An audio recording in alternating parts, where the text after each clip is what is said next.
La entrevista de la semana en Maray Televisión. Lo escuchas, lo ves. A continuación, a través de Radio Maray y Maray Televisión, conversamos con don Heraldo Benjamín Muñoz Valenzuela, cientista político chileno, especialista en relaciones internacionales. Recordemos que ejerció como ministro de Relaciones Exteriores en el segundo gobierno de la presidenta Bachelet. Vamos a conversar acerca de su candidatura presidencial al PPD, Partido por la Democracia, elecciones a realizarse el domingo en nuestro país.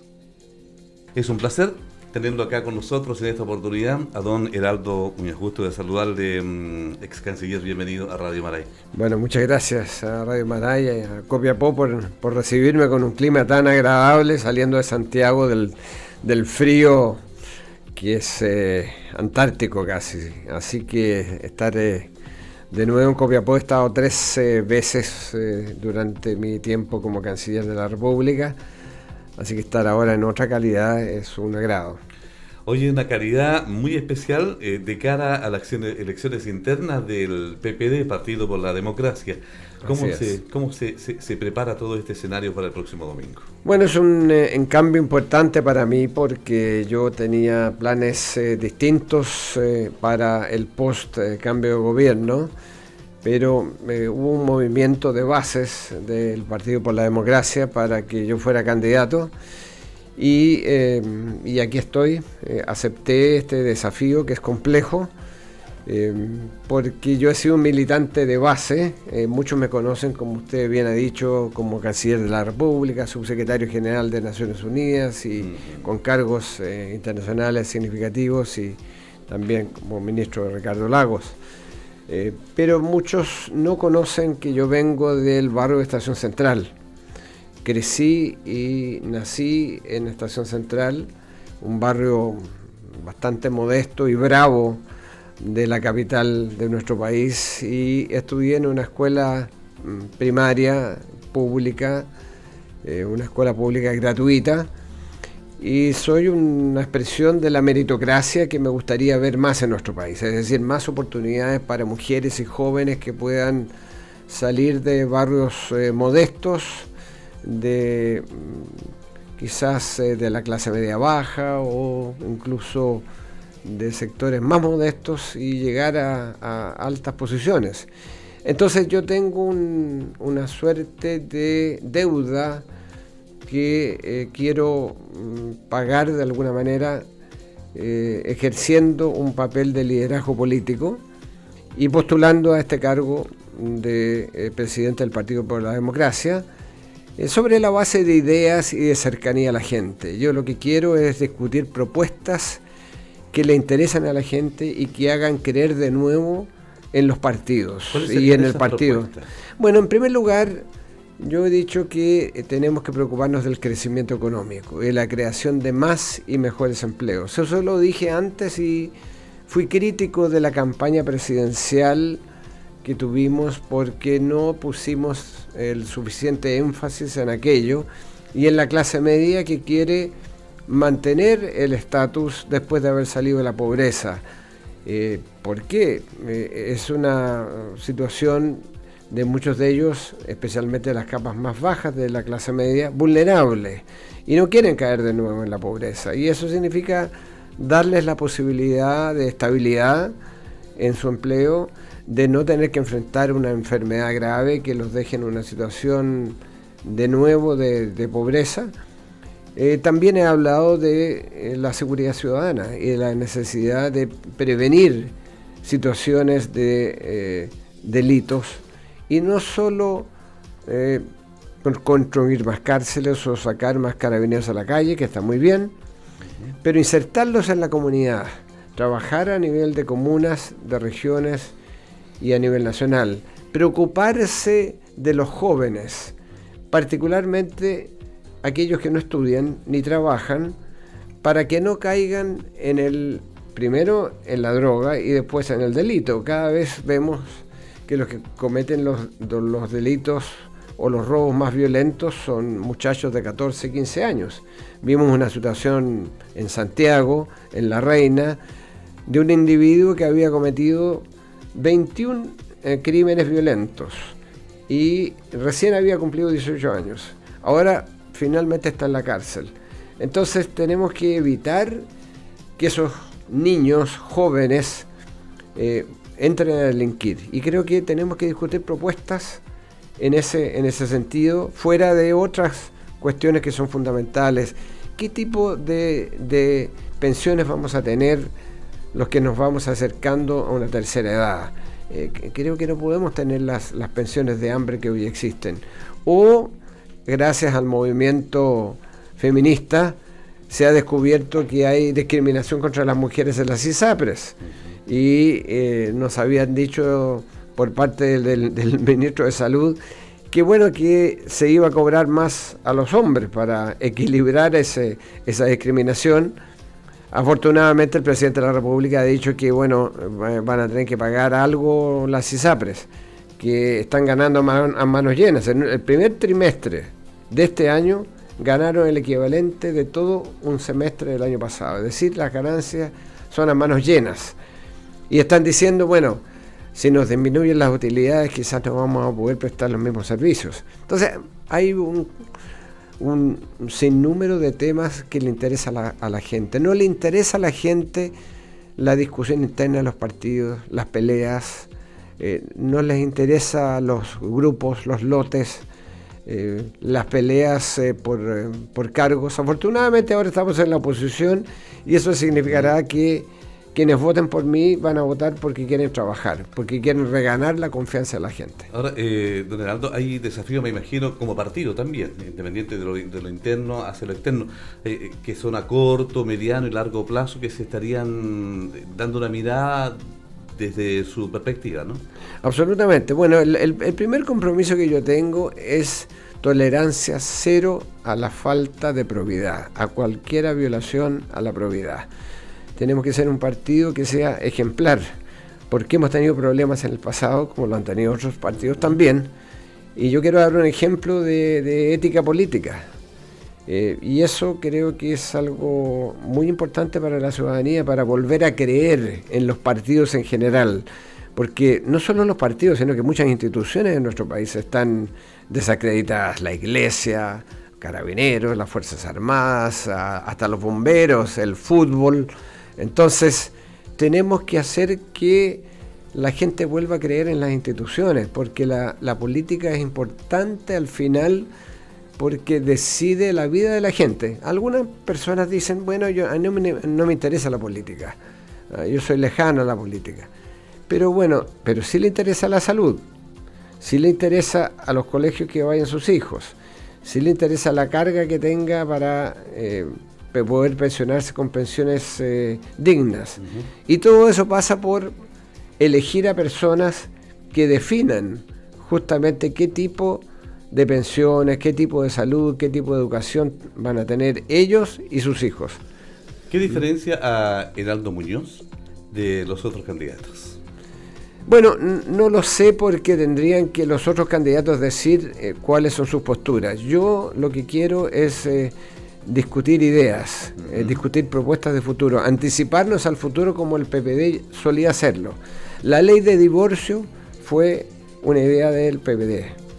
La ley de filiación para reconocer a hijos ilegítimos fue idea del PPD. Cuando se hablaba de protección del medio ambiente en los años 90, fuimos nosotros los primeros. De modo que creo que tenemos que hacer lo mismo. Por ejemplo, doy un ejemplo.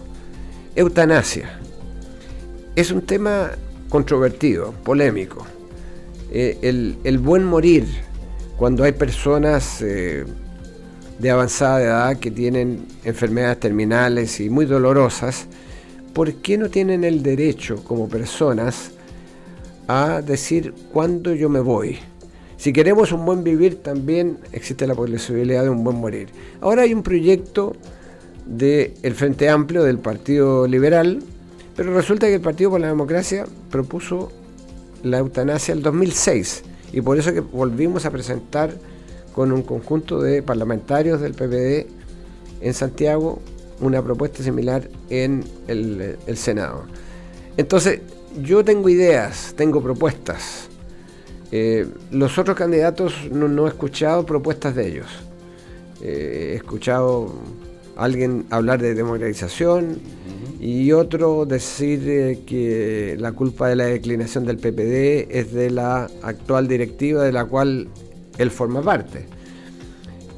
No tengo más que decir porque no me gusta criticar a mis adversarios, a mis contrincantes en una competencia electoral. Creo que hay que tener respeto por quien compite con uno, porque además después tenemos que tener la unidad del partido para enfrentar lo que viene por delante. Hay elecciones en menos de 2 años, municipales, hay elecciones de gobernadores regionales por primera vez, y de alcaldes, concejales, cores, y vamos a necesitar la unidad no solo del Partido por la Democracia, sino del resto de la oposición, y tener propuestas constructivas. Yo soy de aquellos que creen en el diálogo. No creo en una oposición odiosa, y por eso que estoy dispuesto a dialogar con el gobierno desde un punto de vista, por supuesto, del Partido por la Democracia, y ser muy firmes en aquello que pueda ser un retroceso para la gente, pero apoyar aquello que creamos que sea positivo para el país.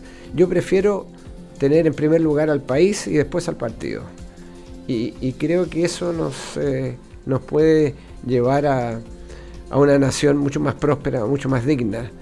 Y eso es lo que yo pretendería hacer como presidente del Partido por la Democracia. ¿Cómo ve usted la situación actual de la oposición y cuál sería la evaluación desde que asumió el gobierno de Sebastián Piñera? Bueno, la oposición está todavía muy desarticulada. Necesita más coordinación porque venimos saliendo de hace 3 meses de una derrota política importante.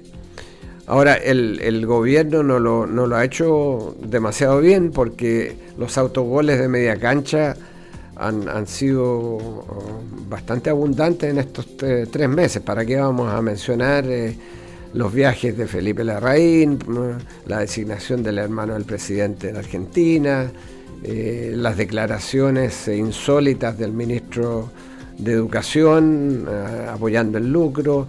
¿Para qué vamos a mencionar las del ministro de Salud respecto a sus hijos y los condones? A continuación, a través de Radio Maray y Maray Televisión, conversamos con don Heraldo Benjamín Muñoz Valenzuela, cientista político chileno, especialista en relaciones internacionales. La lista sería larga para no mencionar ministro de Relaciones Exteriores en el segundo gobierno Lexus de la para el presidente de 70 millones Vamos a conversar de pesos acerca y de su un candidatura televisor presidencial al de 9 PPD, millones. por la Democracia. Yo creo que el presidente quizás no sabía en nuestro país. Pero si hubiera sido la presidenta Bachelet, estoy seguro que habrían varios parlamentarios pidiendo la cabeza del individuo en el Palacio de la Moneda que ordenó, sin saber el presidente, o la presidenta en este caso, que se estaban comprando esos artículos en un momento en que se nos está pidiendo austeridad. A propósito de Santelice, ¿qué le parece la defensa de Burgos y Correa Sutil hacia el ministro? Me parece bien, porque yo creo que las comisiones investigadoras han caído en un cierto agotamiento, porque la primera, sobre UAS, terminó sin conclusiones. En este caso, ya estamos hablando de una acusación constitucional contra un ministro, que es una situación distinta. Creo que eso lo tiene que determinar el presidente de la República. El presidente de la República tiene que saber cuándo él está asumiendo costos políticos con sus colaboradores.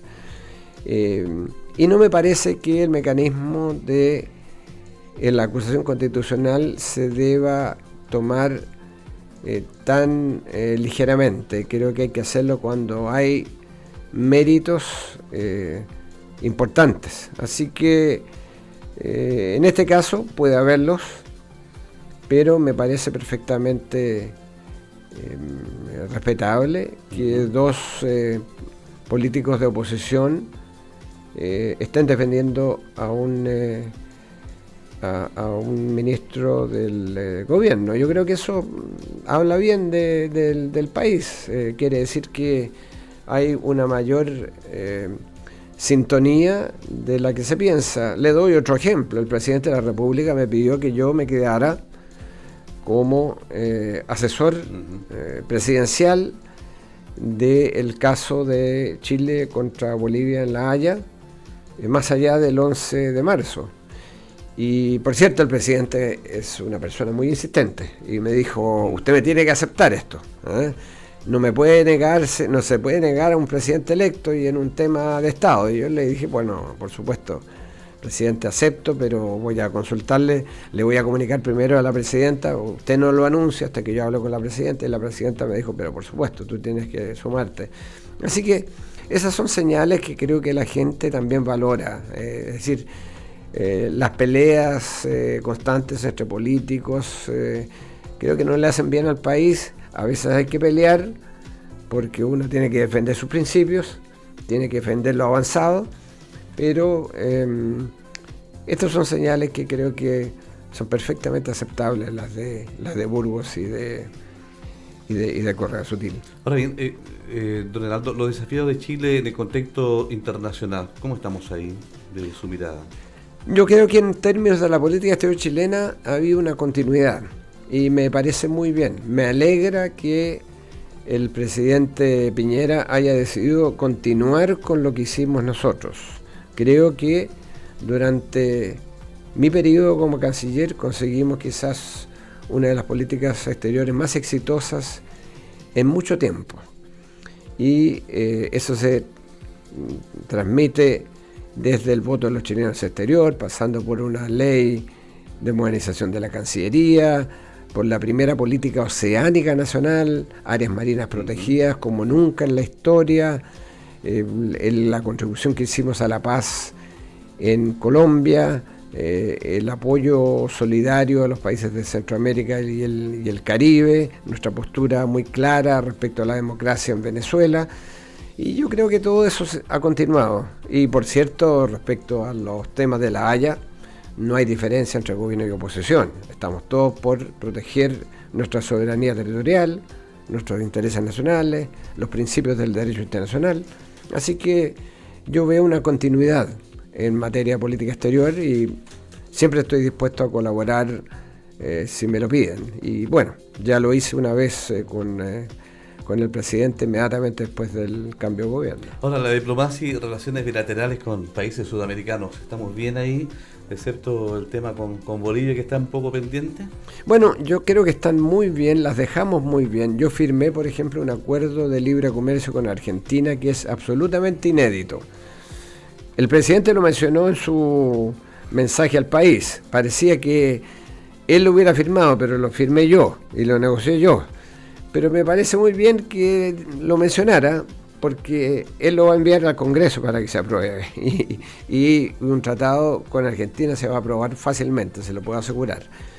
Y las otras cosas que mencionó fueron también positivas. Reconoció el avance que hicimos en la relación con Perú, que fue compleja cuando yo la recibí. Y terminó en la mejor de las relaciones con un gabinete binacional único en la historia, nunca se había hecho antes, con 169 proyectos conjuntos entre todos los ministros que nos reunimos en Lima, 20 ministros chilenos, 23 ministros peruanos, y bueno, relaciones excelentes con Brasil, relaciones excelentes con Paraguay, con Uruguay firmamos un tratado de comercio de última generación con un capítulo de género, primera vez en la historia, cosa que los canadienses nos pidieron firmar un acuerdo semejante con un capítulo de género para que también las mujeres puedan aprovechar las posibilidades de exportar, de acceder a créditos, de acceder a apoyo de marketing. De modo que las relaciones bilaterales han sido muy buenas. Con Bolivia quisiéramos que fueran mejores. No han sido no por culpa nuestra, sino que por esta actitud beligerante en lo verbal de parte del presidente Evo Morales, la hostilidad constante, los agravios, los insultos a la presidenta de la República, a mí en particular, al pueblo chileno, pero se hicieron, yo diría, tan agotadores y repetitivos que al final yo los tomaba en son de broma y en un momento que dijo: Heraldo Muñoz dice tiene temor. Y los periodistas me preguntaron: ¿qué opina usted del presidente Evo Morales? Dice: usted tiene temor. Y yo dije: sí, tengo temor que se vaya Jan Bosellur de Colo-Colo a la U. ¿Ah? Y todos los periodistas que estaban ahí se largaron a reír y salió en los diarios populares. Bueno, ¿qué cosa podía contestar frente a algo así? Pero paralelamente hemos estado haciendo cosas con Bolivia que no se saben. Y una de las últimas cosas que yo hice antes de terminar como canciller fue celebrar los 10 años de cooperación médica de Chile con Bolivia, del Hospital Ezequiel González Cortés con el Hospital del Niño de La Paz, y de instituir un programa con una fundación que se llama Nuestros Hijos, que trae a niños que funciona aquí en Chile, de las regiones a Santiago, que tienen cáncer, de familias de medios modestos, para tratarlos gratuitamente en Santiago. Fue tan exitoso que se acercaron a mí y me dijeron que quisiéramos llevar esta experiencia afuera. Y yo le dije: Bolivia, partamos con Bolivia. Y le ayudamos con el financiamiento, y hoy día esa fundación está trabajando con niños con cáncer en Bolivia. Entonces, esas son las cosas que a mí me gustaría ver en la relación bilateral con Bolivia. Incluso se ha incrementado el comercio, siguen llegando inmigrantes, que los tratamos con brazos abiertos. ¿Estamos bien con el comercio internacional entonces? Estamos bien con el comercio internacional con Bolivia, sí, se ha incrementado increíblemente durante todo este periodo. Uno pensaría: no debe haber ningún contacto, no debe haber ningún comercio. No, se ha incrementado el comercio y la inversión chilena en Bolivia, y hay más estudiantes bolivianos estudiando en universidades chilenas, muchos de ellos con becas del gobierno de Chile. Entonces hay una integración invisible que Evo Morales ha querido invisibilizar, por supuesto. Esa es la integración que a mí me gustaría, una integración del siglo XXI, y no estar hablando del siglo XIX, francamente. En un mundo digital, cuando uno se puede conectar con cualquier persona en el rincón más apartado del mundo a través de un WhatsApp, y nosotros estamos discutiendo fronteras del siglo XIX que son por lo demás contrarias al derecho internacional y al tratado de 1904, me parece que es una pérdida de tiempo, pero bueno, es lo que hay en Bolivia, y creo que el presidente Morales le saca mucho partido interno político a esta beligerancia con Chile. Problemas internos que sé que pueda tener él y con esto lo va a tapar. Exactamente, y tiende a alinear a la oposición, porque cómo se va a oponer la oposición a la aspiración marítima. Entonces utiliza hábilmente esta aspiración marítima y este rencor que él ha cultivado respecto a Chile con propósitos políticos internos. Don Heraldo, ¿qué le dice a la región de Atacama que le está escuchando a esta hora de la jornada ante su candidatura a la presidencia nacional del PPD? Bueno, muchas gracias. Yo le diría, en primer lugar, a toda Atacama y a Copiapó en particular, que vayan a votar. Los militantes del PPD, los que están inscritos, y que se acerquen los simpatizantes también a la sede donde votarán el día domingo, y que vayan a votar en masa, ojalá, porque lamentablemente en Santiago va a haber, el pronóstico es que habrá lluvia con nieve, y en el sur igual, por lo tanto probablemente vamos a tener algunos remolones que no van a salir de la cama o no van a ir a votar, y quizás podamos compensarlo con que aquí en Atacama puedan muchos votantes ir a expresar su voto, ojalá por mí o por mis contendores, pero darle un nuevo espíritu, mayor esperanza, mayor fe a este partido que quiere recuperar, yo diría, el respeto de la gente, y porque queremos responder a sus aspiraciones. Don Heraldo, de verdad que ha sido un tremendo placer conversar con usted a través de Radio Maray y Maray Televisión. Me imagino que para la gente que ha estado en nuestra sintonía ha disfrutado de esta grata conversación. Bueno, muchas gracias a usted y a Radio Maray. Hemos conversado en esta oportunidad a través de Radio Maray y Maray Televisión con don Heraldo Muñoz Valenzuela. Recordemos que fue ex canciller, estuvo ahí con el tema de La Haya y ahora candidato presidencial para el Partido por la Democracia, PPD, a nivel nacional. Elecciones día domingo 10. Maray Televisión. Lo escuchas, lo ves.